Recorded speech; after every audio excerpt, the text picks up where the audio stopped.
সম্মানিত মুসল্লিন কেরাম, আমি আমার বক্তব্যের শুরুতেই সর্বপ্রথম শুকরিয়া আদায় করছি মহান আল্লাহ সুবহানাহু ওয়া তাআলার, যার অশেষ অনুগ্রহে তার একটি ঘরে আমরা আজকে জুমার নামাজের জন্য সমবেত হয়েছি। অতঃপর দুরুদ ও সালাম পেশ করছি মানবতার মুক্তির মহান দূত হযরত মুহাম্মদ সাল্লাল্লাহু আলাইহি সাল্লামের প্রতি, যার উম্মত হয়ে আমরা আজকে ধন্য হয়েছি এবং আমরা আশা করি তিনি আমাদেরকে পরকালে যখন আল্লাহর আরশের ছায়া ছাড়া কোনো ছায়া থাকবে না, সেদিন আমাদের জন্য শাফায়াতের সুপারিশ করবেন ইনশাআল্লাহ।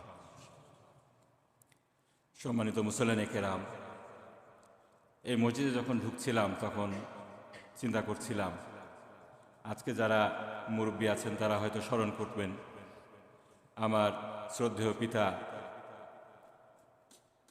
আপনাদের প্রাণপ্রিয় ব্যক্তিত্ব শহীদ মৌলানা মতিউর রহমান নিজামী এই মসজিদে কতবার এসেছেন, এই মেম্বারে বসেই হয়তো কতবার খুতবা দিয়েছেন, এই মসজিদে এতেকাফ করেছেন। তো আমরা সবাই দোয়া করি আল্লাহ তাআলা এই ওনার সারা জীবনের যেই অর্জন ছিল, উনি খুব ভালো মানুষ ছিলেন, আপনারা জানেন। উনি কখনো জীবনে জেলে যাওয়ার আগ পর্যন্ত এতেকাফ মিস দেন নেই। তো আপনাদেরকে ভালোবাসতেন। তো আমরা আশা করি, আল্লাহ তাআলা বলেছেন কোনো মুমিন যদি পরস্পরকে শুধুমাত্র আল্লাহর জন্য ভালোবাসে, তাহলে আল্লাহ তাআলা পরকালেও জান্নাতে সেই মুমিনদেরকে এক জায়গায় রাখবেন। তো আমরা আশা করি ইনশাআল্লাহ এই দুনিয়ায় হয়তো আর আব্বাকে দেখব না, পরকালে ইনশাআল্লাহ আমরা যেন একসাথে আমার জান্নাতে থাকতে পারি, সেই দোয়া করি। তো সম্মানিত মুসল্লিন কেরাম, আপনারা আবার অনেক বক্তব্য শুনেছেন। ওনার একটা খুব বিখ্যাত বক্তব্য ছিল যে জুলুমে ভরা দুনিয়া আজ ত্রাণকর্তার অপেক্ষায় আছে। তো রাসূল সাল্লাল্লাহু আলাইহি ওয়াসাল্লামের ভবিষ্যৎ অনুযায়ী রাসূল সাল্লাল্লাহু আলাইহি ওয়াসাল্লামের জমানার পরে খেলাফত আলা মিনহাজিন নবুওয়া 40 বছর থাকবে। এরপরে রাজতন্ত্র দুনিয়াতে কায়েম হবে, এরপরে স্বৈরতন্ত্র কায়েম হবে।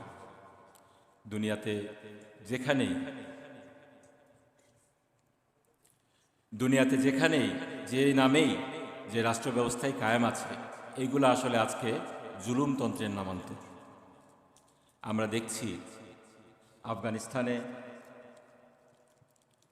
থেকে শুরু করে ফিলিস্তিন, সিরিয়া, লেবানন, এই সমস্ত জায়গায় মুসলমানদের উপর কিভাবে অত্যাচার করা হচ্ছে। নিষ্পাপ শিশু, সে জানে না তার অপরাধ কি, তাকে রাতের অন্ধকারে হত্যা করে ফেলা হচ্ছে বোমা মেরে। ছোট ছোট শিশুরা মৃত্যু যন্ত্রণায় কাতরাতে কাতরাতে বলছে আল্লাহর কাছে যে আমি বিচার দিব। এরকম একটা জুলুমে ভরা বিশ্ব আজকে আমরা দেখছি। এবং গোটা বিশ্ব ব্যবস্থা কি করছে, শুধু চেয়ে চেয়ে দেখছে সেটাই না, তারা বরং সক্রিয়ভাবে এই জালেম ইহুদি এবং ব্রাহ্মণ্যবাদী শক্তিকে দুনিয়াতে জুলুম করার সুযোগ করে দিচ্ছে। তো এই জুলুমের পরিণতি, জুলুম আল্লাহ তাআলা পছন্দ করেন না। আল্লাহ তাআলা কোরআন শরীফে বারবার বলেছেন, ইন্নাল্লাহা লা ইউহিব্বুল যালিমিন, আল্লাহ তাআলা জুলুমকারীদেরকে পছন্দ করেন না। আজকে ইনশাআল্লাহ আমরা একটা হাদিস দেখব, হাদিসে কুদসি। সেখানে আল্লাহ তাআলা জুলুম সম্পর্কে কি বলেছেন। এই হাদিসটি বর্ণনা করেছেন জলিলুল কদর সাহাবী আবু যর গিফারি। তিনি বলেন, রাসূল সাল্লাল্লাহু আলাইহি ওয়াসাল্লামকে বলতে শুনেছি, আল্লাহ তাআলা বলেন, ইয়া ইবাদি ইন্নী হাররামতু যুলমা আলা নাফসি ওয়া জাআলতুহু বাইনাকুম মুহাররামা। হে আমার বান্দারা, আমি জুলুমকে আমার নিজের উপরে হারাম করে নিয়েছি এবং তোমাদের পরস্পরের প্রতি জুলুম করাটাকেও হারাম করে দিয়েছি। ফালা তাযালামু, সুতরাং তোমরা জুলুম করো না। ইয়া ইবাদি, হে আমার বান্দারা, কুল্লুকুম দাল্লুন ইল্লা মান হাদাইতু, তোমরা প্রত্যেকেই বিভ্রান্ত, শুধুমাত্র সেই ব্যক্তি ছাড়া যাকে আমি হেদায়েত দান করি। ফাস্তাহদুনি আহদিকুম, তোমরা সুতরাং আমার কাছে হেদায়েত কামনা করো, আমি তোমাদেরকে হেদায়েত দান করব। ইয়া ইবাদি, হে আমার বান্দারা, কুল্লুকুম জায়ে, তোমরা প্রত্যেকেই ক্ষুধার্ত, ইল্লামান আতআমতুহু, সেই ব্যক্তি ছাড়া যাকে আমি খাদ্য দান করি। ফাস্তাতঈমুনি আতঈমুকুম, সুতরাং তোমরা আমার কাছে খাদ্য সাহায্য চাও, আমি তোমাদেরকে খাওয়াবো। ইয়া ইবাদি কুল্লুকুম আরিন ইল্লা মান কাসাউতু, হে আমার বান্দারা তোমরা সকলেই নগ্ন, সেই ব্যক্তি ছাড়া যাকে আমি কাপড় পরার তৌফিক দান করি।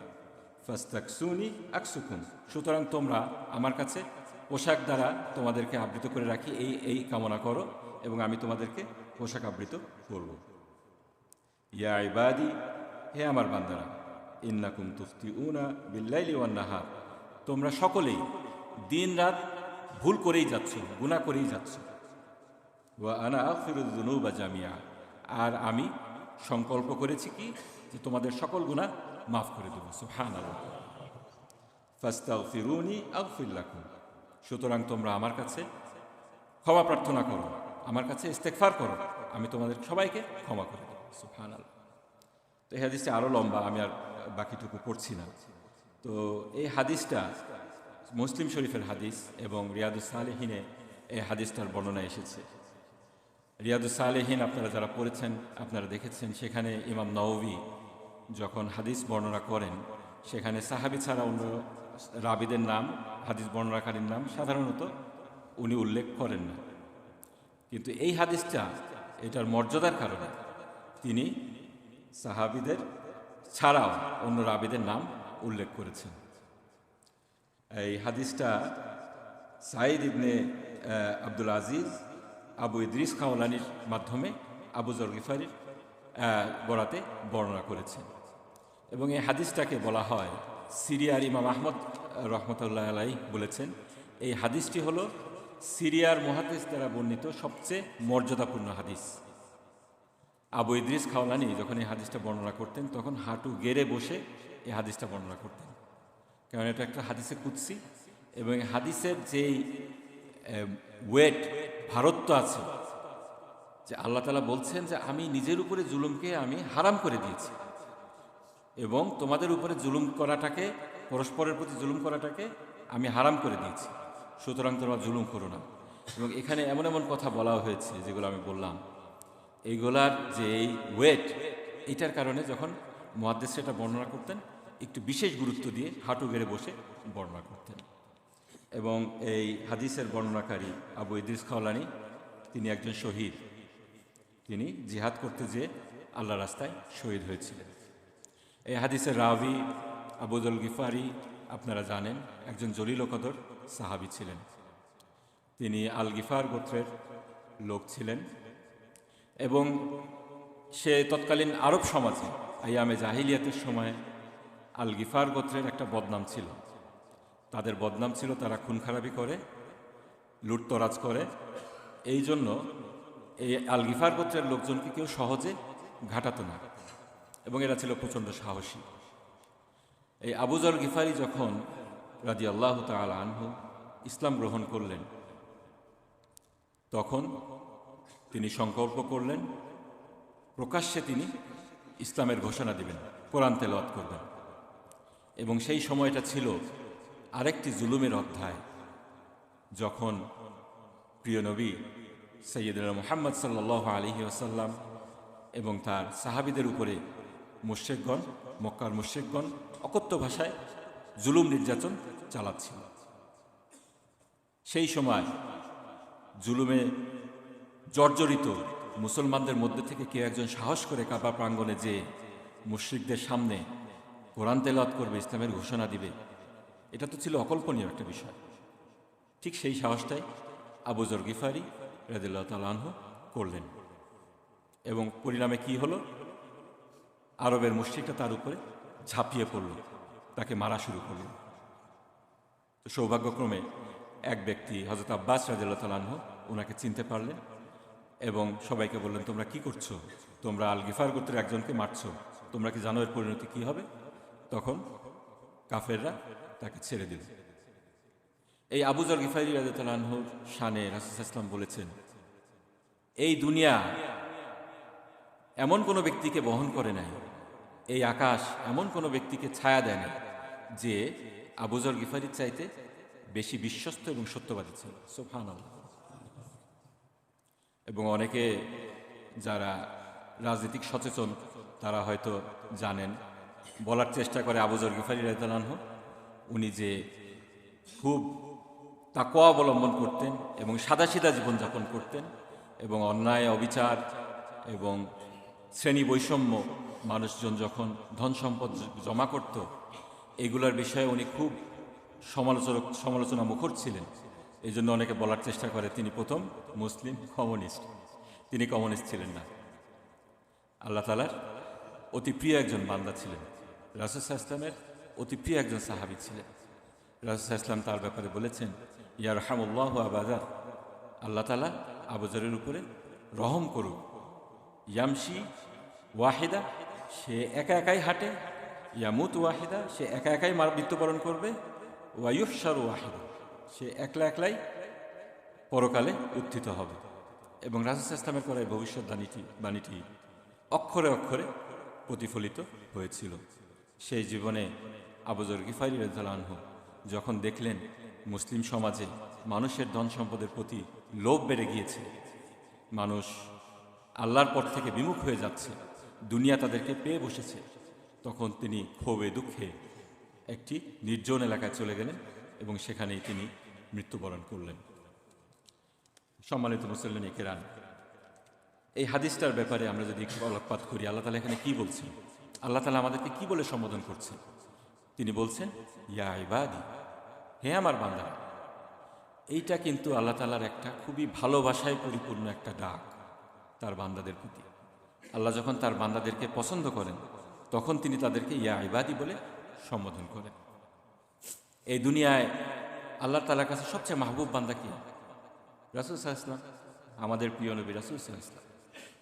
রাসূল সাল্লাল্লাহু আলাইহি ওয়াসাল্লামের ব্যাপারে আল্লাহ তাআলা বলেছেন, ইন্নাকা লাআলা খুলুকিন আযীম, তুমি মহান চরিত্রের উপরে সুপ্রতিষ্ঠিত। সেই মহান নবীকে, আল্লাহর পেয়ারা বান্দাকে আল্লাহ তাআলা কি বলে সম্বোধন করেছে? সুবহানাল্লাযী আসরা বিআবদিহি, যে আল্লাহ তাআলা পবিত্রতা বর্ণনা করো যিনি তার বান্দা নবীকে ইসরাতে মিরাজ করিয়েছেন, তাই তো? ইসরা করিয়েছেন এবং মিরাজ করিয়েছেন। একইভাবে আমরা যখন কালেমার ঘোষণা দিই, আমরা প্রথমে কি বলি? আশহাদু আল্লা ইলাহা ইল্লাল্লাহু মুহাম্মাদান আবদুহু ওয়া রাসূলুহু। প্রথমে কি বলি? যে রাসূল সাল্লাল্লাহু আলাইহি ওয়াসাল্লাম আল্লাহ তাআলার বান্দা এবং তারপরে তার রাসূল। একইভাবে আল্লাহ তাআলা যখন তার অন্যান্য প্রিয় বান্দাদেরকে কোরআন শরীফে আমাদের কাছে পরিচয় করিয়ে দিয়েছেন, সেখানে প্রথমে যে গুণটার কথা বলেছেন সেটা হলো আব, সে হলো আমার বান্দা। বস্তুতে এটা আল্লাহর সাথে আমাদের একটা সম্পর্ক, তাই না? আমরা যখন আমাদের কোনো প্রিয়জনকে সম্বোধন করি তখন এই সম্পর্ক দিয়েই সম্বোধন করি। আমার ছেলেটাকে আমি কি বলি? আব্বু, তাই না? বাবাকে যখন আমরা সম্বোধন করি আব্বু বলে ডাকি। তো আল্লাহ তাআলা আমাদেরকে ভালোবেসে ইয়া ইবাদি বলে সম্বোধন করছেন এবং এরপরে কি বলছেন? যে জুলুমটাকে আমি আমার নিজের উপরে হারাম করে নিয়েছি। দুনিয়াতে এই বিশ্বজাহানে কারো যদি জুলুম করার কোনো অধিকার থাকে, কার আছে? একমাত্র আল্লাহর আছে। এই বিশ্বজগৎ তার সৃষ্টি, এই বিশ্বজগৎ আল্লাহর সৃষ্টি। এই বিশ্বজগতের প্রতিটি কোণা অনুকোণা আল্লাহ তাআলার অনুগত এবং আল্লাহ তাআলার বাধ্য, এবং উনি তার কারো কাছে জবাবদিহি করতে বাধ্য নন। তারপরও সেই আল্লাহ তার উপরে জুলুমকে হারাম করে নিয়েছে। রাসূল সাল্লাল্লাহু আলাইহি ওয়াসাল্লামের একটা হাদিসে আমরা দেখেছি, তিনি কি বলছেন? যে লাউ আন্নাল্লাহা আযাবা আহলাস সামাওয়াতি ওয়া আহলা আরদিহি আযাবাহুম ওয়া হুয়া গায়রু যালিম লাহুম। যদি আল্লাহ তাআলা ইচ্ছা করতেন তাহলে এই দুনিয়া সবাইকে শাস্তি দিতে পারতেন, কঠিন শাস্তি দিতে পারতেন, এবং এই শাস্তিটা যদি তিনি দিতেন তাহলে তাকে জালেম হওয়া লাগতো না। কারণ আমরা এটা ডিজার্ভ করি। আমরা দিনরাত আল্লাহর নাফরমানিতে ব্যস্ত, এই দুনিয়ার মানুষ সম্মিলিতভাবে আল্লাহর নাফরমানিতে ব্যস্ত। আমরা পরস্পরের খুন খারাপিতে লিপ্ত, আমরা একে অপরের উপরে অত্যাচারে লিপ্ত। তো এই সমগ্র মানব জাতিকে, সমগ্র দুনিয়াবাসীকে, সমগ্র আকাশবাসীকে আল্লাহ যদি ধ্বংস করে দেন, তাহলেও এটা আল্লাহর জন্য জুলুম হবে না। একইভাবে আল্লাহ যদি রহম করেন, এটা নেহায়তি আল্লাহ তাআলার রহমত। আমরা এটা ডিজার্ভ করি না। এইটা কেউ বলতে পারবে না বুকে হাত দিয়ে আমি এই ভালো কাজটা করেছি, এই বিনিময়ে আমি জান্নাত ডিজার্ভ করি কিংবা আল্লাহর রহমত ডিজার্ভ করি। তো সেই আল্লাহ কি বলছেন, আমি জুলুমকে আমার উপরে হারাম করে নিয়েছি। কত বড় অন্যায় মানুষ যদি মানুষের উপর জুলুম করে তাহলে। এবং এটাকে তোমাদের পরস্পরের উপরে হারাম করে দিয়েছি। ফালা তাযালামু, সুতরাং তোমরা জুলুম করো না। এই জুলুমের পরিণতি কি সম্মানিত মুসল্লিন কিরাম? এই জুলুমের মানেই বা কি, এবং সবচেয়ে বড় জুলুমটা কি? জুলুমের মানে মুহাদ্দিসিন কিরাম যেটা বলেন সেটা হলো ওয়াদা শাই ফি গায়রি মাওদিহি, যে আমরা যদি যে জিনিসটা যেখানে রাখা দরকার, যাকে যে জিনিসটা দেয়া দরকার, সেই জিনিসটা তাকে না দিয়ে যদি অন্যকে দেই, সেই জিনিসটা সেখানে না রেখে যদি অন্য জায়গায় রাখে, তাহলে এটা জুলুম হবে। উদাহরণস্বরূপ, আমি এমপি, আমি মন্ত্রী, তো মানুষের উপরে আমার হক আছে, মানুষের আমার উপরে হক আছে। এখন এই মানুষের হক যদি আমি মেরে দিই, তো এটা দুইভাবেই হতে পারে। আমার ক্ষমতা আছে, আমি ক্ষমতা দেখাইলাম, কাউকে মারলাম, কাউকে জেলে দিলাম, এটা জুলুম। আবার কিছু না করেও কিন্তু জুলুম হয়। আমি একজনের হক এটা প্রতিষ্ঠা করার জন্য আমাকে একটা সাইন করার দরকার, আমার কলমের খোঁচায় একজনের হক প্রতিষ্ঠিত হতে পারে, আমি কিছুই করলাম না, আমি ঘুমাইলাম, এটাও কি জুলুম হবে না? এটাও জুলুম হবে। জুলুম করেও, কিছু করেও করা যায়, আবার কিছু না করেও করা যায়। এবং সবচেয়ে বড় জুলুম, সবচেয়ে বড় জুলুম ইন্না শিরকা লাযুলমুন আযীম, সূরা লোকমানে আল্লাহ তাআলা বলছেন শিরিকটা হলো সবচেয়ে বড় জুলুম। আল্লাহর সাথে কাউকে শরিক করা, আল্লাহ ছাড়া কাউকে ইলাহ মানা, বিশ্বাস করা যে আল্লাহ ছাড়া কেউ আমার উপকার করতে পারে, আমার ক্ষতি করতে পারে, এইটা অনেক বড় জুলুম। কেন? কারণ আল্লাহ ছাড়া আপনাকে উপকার করতে পারে না, আল্লাহ ছাড়া আমাদের কোনো ইলাহ নেই, আল্লাহ ছাড়া কেউ ইবাদতের হকদার না। সুতরাং আমরা যে জুলুমের যে সংজ্ঞাটা দেখলাম, আল্লাহর জায়গায় যদি অন্য কাউকে বসাই, তাহলে এটা অনেক বড় জুলুম হবে। আপনারা জানেন, আপনাদের প্রাণপ্রিয় নেতা, আপনাদের প্রাণপ্রিয় সন্তান মাওলানা মতিউর রহমান নিজামী, ওনার ফাঁসি যখন আদেশ হয়ে গেল, তখন ওনার কাছে জেলা সাহেব আসলেন, বললেন আপনার তো সুযোগ আছে, প্রেসিডেন্ট আপনার আত্মীয় হয়ে শুনেছি, আপনি তো প্রাণ ভিক্ষা চাইতে পারেন। তখন ওনার ইমানের যেই জোর ছিল দেখেন, উনি বললেন আমি বিশ্বাস করি জীবন মৃত্যুর মালিক আল্লাহ সুবহানাহু ওয়া তাআলা। আমার যদি মৃত্যু এভাবেই লেখা হয়ে থাকে, তাহলে এভাবেই আমার মৃত্যু হবে। আর আমি এই প্রাণ ভিক্ষা করে, যার প্রাণ দেওয়ার ক্ষমতাও নেই, প্রাণ নেয়ার ক্ষমতাও নেই, তার কাছে প্রাণ ভিক্ষা করে ইমান হারা হয়ে মরতে চাই না। এই যে মৃত্যুর মুখে দাঁড়িয়ে এইভাবে ইমানের পরিচয় দেওয়াটা, ইমানের সাক্ষ্য দেওয়াটা, এটাই তো মুমিনের পরিচয়, তাই না? আল্লাহ তাআলা কি বলছেন? আম হাসিবতুম আন তাদখুলুল জান্নাহ, তোমরা কি মনে করছো তোমরা এমনি এমনি জান্নাতে চলে যাবে? ওয়ালাম্মা ইয়ালামিল্লাহুল্লাযীনা জাহাদু মিনকুম ওয়া ইয়ালামাস সাবিরিন, আর আল্লাহ তাআলা জানবেন না তোমরা কারা জিহাদ করতে চাও আর কারা তোমরা ধৈর্যশীল। তো আমাদের প্রত্যেকের জীবনেই এরকম ইমানের পরীক্ষা এসেছে, আসছে, ভবিষ্যতেও আসবে। এটা আল্লাহর ওয়াদা, ওয়ালানাবলুওয়ান্নাকুম বিশাইইন মিনাল খাউফি ওয়াল জুই ওয়া নাকসিম মিনাল আমওয়ালি ওয়াল আনফুসি ওয়াস সামারাত ওয়া বাশশিরিস সাবিরিন। আমি অবশ্যই অবশ্যই অবশ্যই তোমাদেরকে পরীক্ষা করব কি দিয়ে? মিনাল খাউফ, ভয় দিয়ে, ওয়াল জু, ক্ষুধা দিয়ে, ওয়া নাকসিম মিনাল আমওয়ালি ওয়াস সামারাত, এবং তোমাদের জানমালের ক্ষতি দিয়ে তোমাদেরকে পরীক্ষা করব। বাবা শিরিস সাবিরিন, আর সুসংবাদ কাদের জন্য? যারা এই পরীক্ষায় ধৈর্য ধারণ করল। আর জালেমদের জন্য কি?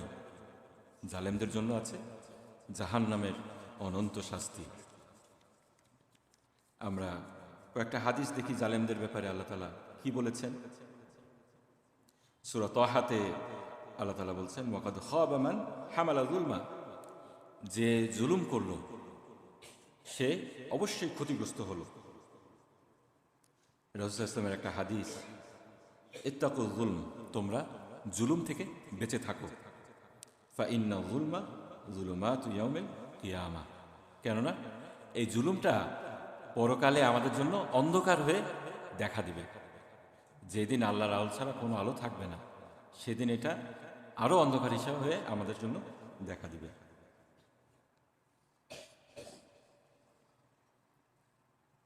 সূরা মায়েদার ৮ নম্বর আয়াতে আল্লাহ তাআলা বলছেন, ইয়া আইয়ুহাল্লাযীনা আমানু কুনু কওয়ামিনা বিল কিসত, হে মুমিনগণ, তোমরা আল্লাহর জন্য কুনু কওয়ামিনা লিল্লাহি শুহাদা বিল কিসত, তোমরা আল্লাহর জন্য ন্যায় বিচারের জন্য দণ্ডায়মান হয়ে যাও। ওয়ালা ইয়াজরিমান্নাকুম শানাআনু কওমিন আলা আল্লা তা'দিলু, এবং যারা জুলুম করেছে এই গোষ্ঠীর কারণে তোমাদের মনে যেন এটা উদ্যোগ না হয় যে আমরাও জুলুম করব। এর দিলু, তোমরা ন্যায় বিচার করো। হুয়া আকরাবু লিত্তাকওয়া, এটা হলো তাকওয়ার নিকটবর্তী। ইন্নাল্লাহা খাবীরুম বিমা তা'মালুন, আল্লাহ তাআলা অবগত আছেন যে তোমরা কি করছো। এবং এই জুলুমকারীরা, এদেরকে বলা হয় এরা হলো ব্যাংক্রাফট। তারা পরকালে, আরবিতে এটাকে বলে মুফলেস। ব্যাংক্রাফটের বাংলা কি? দেউলিয়া। দেউলিয়া। রাসূলুল্লাহ সাল্লাল্লাহু আলাইহি ওয়াসাল্লাম এক হাদিসে আবু হুরায়রা থেকে বর্ণিত, সেখানে বলছেন, আতাদরুনা মাল মুফলিস, তোমরা কি জানো দেউলিয়া কারা? সাহাবীরা বললেন, আল্লাহু ওয়া রাসূলুহু আ'লাম, যে আল্লাহ এবং তার রাসূলই ভালো জানেন। কেউ কেউ বলার চেষ্টা করলো দেউলিয়া হলো, ক্বালু আল মুফলিস ফিনা মান লা দিরহাম লাহু ওয়ালা মাতা, আমাদের মধ্যে তো দেউলিয়া সেই ব্যক্তি যার কোনো পয়সাও নাই, আর কোনো জিনিসপত্রও নেই, কোনো দুনিয়াতে চলার মতো কোনো সামগ্রীও নেই। তখন রাসূলুল্লাহ সাল্লাল্লাহু আলাইহি ওয়াসাল্লাম কি বললেন?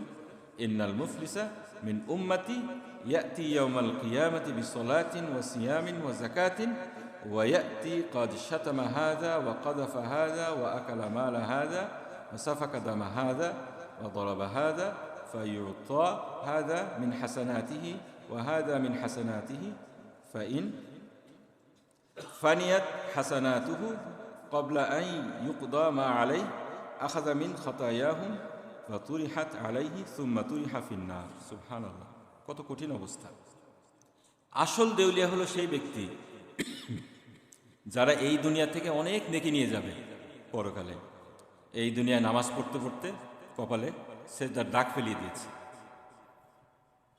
নিয়মিত রোজা পালন করত, যাকাত দিত, কিন্তু দুঃখের বিষয় পরকালে যখন আল্লাহর সামনে হাজির হবে, তখন আল্লাহর সামনে বিচার আসবে। এই ব্যক্তি তো ওই লোকটাকে গালি দিয়েছে, ওই লোকটাকে মেরেছে, ওকে খুন করেছে।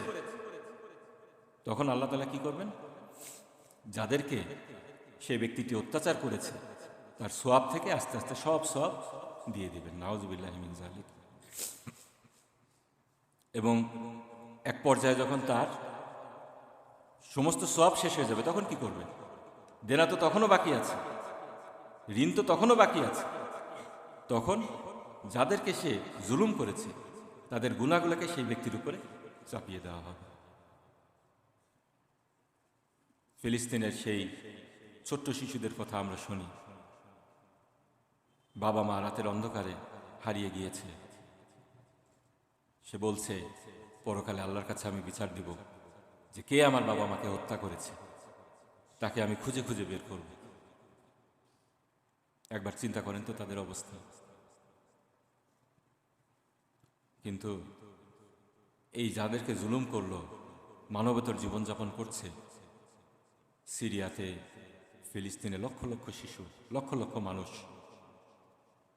কিন্তু আমার আফসোস তাদের জন্য হয় না, আমার আফসোস হয় যারা জুলুম করেছে তাদের জন্য।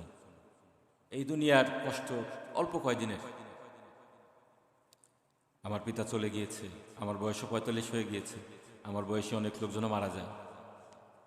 কিন্তু এই দেশে এই এই এই জীবনে আমরা যতই দুঃখ কষ্ট ভোগ করি, এটা সাময়িক।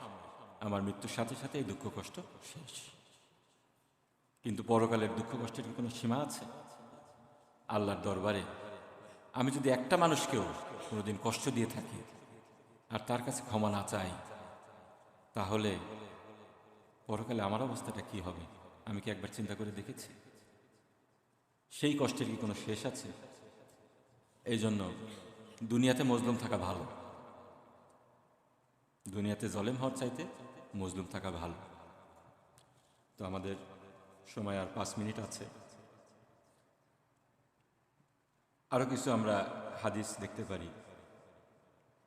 রাসূল ইসলাম বলছেন, যখন মুআজ বিন জাবালকে তিনি ইয়ামানের গভর্নর করে পাঠালেন, তখন বললেন, তুমি কোরআন দ্বারা মানুষের মধ্যে ফয়সালা করবা। যদি কোনো বিষয় কোরআনের মধ্যে না পাও, তাহলে হাদিস দ্বারা ফয়সালা করবা। কোনো বিষয় যদি হাদিসেও না পাও, তাহলে তোমার বিচার বুদ্ধি অনুযায়ী সেই বিষয়ে ইস্তেহাদ করে ফয়সালা করবা। তারপরে কি বললেন? ইত্তাকু দাওয়াতাল মাজলুম, তুমি মজলুমের দোয়া থেকে বেঁচে থাকো। ফাইন্নাহু লাইসা বাইনাহা ওয়া বাইনাল্লাহি হিজাব, কেননা এই মজলুমের দোয়া, বদদোয়া আর আল্লাহর মধ্যে কোনো পর্দা নাই মাঝখানে, সরাসরি আল্লাহর কাছে চলে যায়। আবু হুরায়রা রাদিয়াল্লাহু আনহু থেকে বর্ণিত আরেকটা হাদিস, সালাসাতুন লা তুরাদ্দু দাওয়াতুহুম, যে 3 ব্যক্তি তাদের দোয়া কখনো আল্লাহ তাআলা ফেরত দেন না। প্রথমজন কি? আল ইমামুল আদিল, যে সৎ শাসক, তার দোয়া আল্লাহ তাআলা কবুল করেন। আস-সাইম হিনা ইফতির, আর রোজাদার ব্যক্তি যখন সে ইফতার করে, ইফতারের পূর্ব মুহূর্তের দোয়া আল্লাহ তাআলা কবুল করেন। ওয়া দাওয়াতুল মাজলুম, আর মজলুমের দোয়া। ইয়ারফাউহা ফাওকাল গামাম, আল্লাহ তাআলা এই মজলুমের বদদোয়াটা মেঘের উপরে নিয়ে যান। ওয়া তুফাত্তাহু লাহা আবওয়াবাস সামা, এই বদদোয়ার জন্য আল্লাহ তাআলা আসমানের দরজাগুলোকে খুলে দেন। ওয়া ইয়াকুল, আর কি বলেন? ওয়া ইজ্জাতি লা আনসুরান্নাক ওয়ালাউ বা'দা হিন, আমার ইজ্জতের কসম, কিছুদিন পরে হলেও আমি এর প্রতিশোধ নিব। দুনিয়াতে নমরুদ, ফেরাউন, আমাদের দেশেও ছিল একজন স্বৈরশাসক, জুলুমবাজ শাসক। জুলুম করতে করতে তাদের অবস্থা এমন হয়েছিল, কত দাম্ভিক হয়ে গিয়েছিল তাদের। আমাদের এক ভাইকে আমি জানি, যখন তাকে রিমান্ডে নিয়ে পিটানো হচ্ছিল, সে বলছিল, আল্লাহর কাছে কিন্তু আমি বিচার দিব। সেই জুলুমবাজ অফিসারটা সে বলছিল, আল্লাহ তো তোদের না, আল্লাহ তো আমাদের। তোদের হলে তো তোদের কথা শুনতো, তোদের কথা তো শোনে না। এরকম ছিল এই জুলুমবাজ। আল্লাহ তাআলা তো শেষ পর্যন্ত কি করলেন? আল্লাহ তাআলার ওয়াদাই বাস্তবায়িত হলো, লা আনসুরান্নাকা ওয়ালাউ বা'দা হিন। আল্লাহ তাআলা জুলুমের প্রাপ্য এই দুনিয়াতেই মিটিয়ে দিবেন, কিছুদিন পরে হলো। আল্লাহ তাআলা ছাড় দেন, কিন্তু ছেড়ে দেন না। তো আমি আল্লাহ তাআলার কাছে কায়মানুবক্ষে প্রার্থনা করি, আল্লাহ তাআলা আমাদেরকে মজলুম হিসাবেই রাখুন। আল্লাহ আমাদেরকে এই দুনিয়াতে জালেম হিসাবে যেন আল্লাহ তাআলা আমাদেরকে গণ্য না করেন। এই হাদিসে এসেছে, আল্লাহ তাআলা বলছেন, আমরা আল্লাহ তাআলার মুখাপেক্ষী। আল্লাহ তাআলা আমাদেরকে যদি হেদায়েত না দেন, তাহলে আমরা হেদায়েত প্রাপ্ত হব না। আমরা প্রতিনিয়ত আল্লাহর কাছে হেদায়েত কামনা করি, তাই না? কতবার হেদায়েত কামনা করি? প্রত্যেক নামাজে, প্রত্যেক রাকাতে অন্তত হলে একবার করে হেদায়েত কামনা করি। ইহদিনাস সিরাতাল মুস্তাকিম, হে আল্লাহ আমাকে সিরাতুল মুস্তাকিমের পথ দেখান। আর আল্লাহ তাআলা কি বলেন? ওয়াল্লাহু লা ইয়াহদি যালিমিন, আল্লাহ তাআলা জালেমদের হেদায়েত দেন না। তো আমাদেরকে জুলুম থেকে বেঁচে থাকতে হবে যদি আমাদেরকে হেদায়েত পেতে হয়।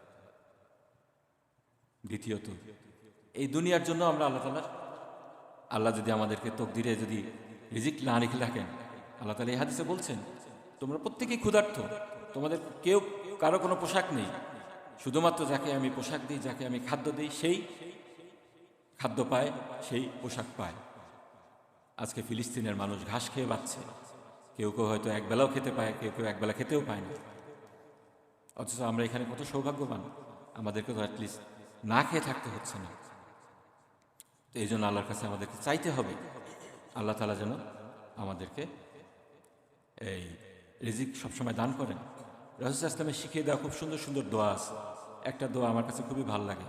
আল্লাহ তাআলা রাসূল বলছেন, আল্লাহুম্মা ইন্নী আউযু বিকা মিন যাওয়ালি নি'মাতিক, হে আল্লাহ, আমি তোমার কাছ থেকে এই নিয়ামত যেন কমে না যায় এই জন্য আমি দোয়া করি। ফুজুআতি নিকমাতি, তুমি হঠাৎ করে আমি গুনাহ খাতা করে ফেলার কারণে যেন হঠাৎ করে আমাকে পাকড়াও না করো, এ থেকেও আমি পানা চাই। ও জামিয়ে সাখাতিক, এবং তোমার সকল এই গোস্বা রাগ থেকে আমি পানা চাই।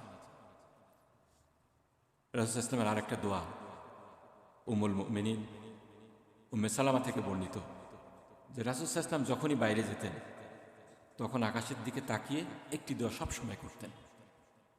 এই দোয়াটাও খুব ভালো, আল্লাহুম্মা ইন্নী আউযু বিকা আন আজলিমা আও উজলাম, হে আল্লাহ, আমি তোমার কাছ থেকে পানা চাই, কিসের থেকে? যেন আমি নিজেও জুলুম না করি, আবার জুলুমের শিকারও না হই।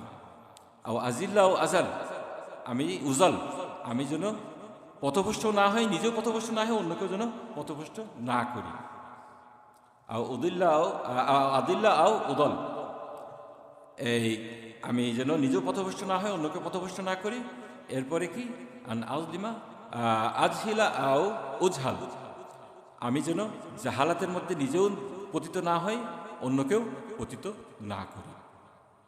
এই দোয়াগুলো আমাদের মাসনুন দোয়াগুলো আমাদেরকে শিখতে হবে। আমাদেরকে আল্লাহ তাআলার কাছে এই মাসনুন দোয়াগুলোর মাধ্যমে সবসময় পানা চাইতে হবে। আল্লাহ তাআলা এই হাদিসে আরও বলছেন, আমরা ভুল করি, মানুষকে ভুলের মধ্যেই সৃষ্টি করা হয়েছে, এটা আমাদের ফিতরত। যে এই ফিতরতকে অস্বীকার করে সে অহংকার করে। আমাদের সাথে শয়তানের পার্থক্য কি? শয়তান কি করেছে? আবা ওয়াস্তাকবার, সে আল্লাহর নাফরমানি করেছে, এরপরে এর উপরে আরো বাড়াবাড়ি করেছে। আর আদম আলাইহিস সালাম কি করছে? যখন গুনাহ করে ফেললো তখন সাথে সাথে তওবা করে ফেললো। আল্লাহ তাআলা এটাই পছন্দ করেন, আমরা গুনাহ করব, এইটা আমাদের ফিতরতের অংশ। কিন্তু সাথে সাথে আমরা যদি তওবা করি, আল্লাহ তাআলা কি বলছেন? আল্লাহ সংকল্প করেছেন যতক্ষণ আমরা তওবা করতে থাকবো আল্লাহ তাআলা আমাদেরকে ক্ষমা করতে থাকবেন। তো আল্লাহ তাআলার কাছে প্রার্থনা করি, আল্লাহ তাআলার কাছে দোয়া করি, আল্লাহ তাআলা আমাদেরকে হেদায়েত দান করুন, হেদায়েতের উপর টিকে থাকার তৌফিক দান করুন, এবং আমাদেরকে তাওবাতুন নাসুহা, প্রকৃত তওবা, এটা যেন তাওবাতান বাদাল মাউত, মৃত্যু বরণ করার পূর্বে আমাদেরকে প্রকৃত অর্থে আল্লাহ তাআলার কাছে ফিরে আসার তৌফিক দান করুন। গুনাহ খাতা মাফ করে আমাদের সকলকে জান্নাতুল ফিরদাউস দান করুন। ওয়া আখিরু দাওয়ানা